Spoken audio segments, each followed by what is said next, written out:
bienvenue sur FPV Passion. Je suis chargé aujourd'hui de tester une aile montée sur mesure par la boutique FPV Fly qui rejoindra prochainement son futur client. Et justement, je vous propose de faire le tour du propriétaire. Donc sachez qu'il est possible d'avoir des configurations sur mesure avec différents types d'aéronefs comme des Finwing Penguin ou des Skywalker, etc. Voilà. Donc on va ouvrir le capot qui a une finition en carbone 4D. Vous pouvez également faire cette demande là si jamais vous voulez avoir une configuration de ce style. Voilà. Alors qu'est-ce qu'on a dedans?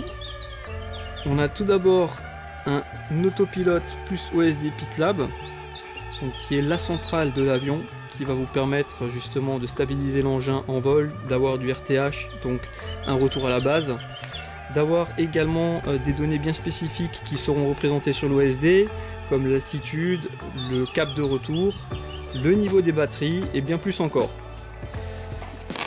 A noter que vous pouvez très bien le configurer grâce à ce clavier et sachez que le menu est totalement traduit en français. Alors pour commander cet autopilote, c'est très simple, il est relié à un récepteur radio et justement ce récepteur radio c'est un Dragon Link qui est un système long range qui fournit notamment le signal RSSI à l'OSD. Donc vous avez la force du signal, ce qui est très important effectivement si vous parcourez de longues distances. Nous avons également sur la gauche deux petites antennes qui correspondent en fait au système Buddy Flight. Donc le système Buddy Flight permet de transmettre ses coordonnées aux autres aéronefs et d'avoir des positions de ses copains sur le radar, sur l'OSD. Voilà. Et également à ce niveau là donc le GPS GLONASS qui est un GPS amélioré qui va vous donner une position très précise de votre aéronef en vol.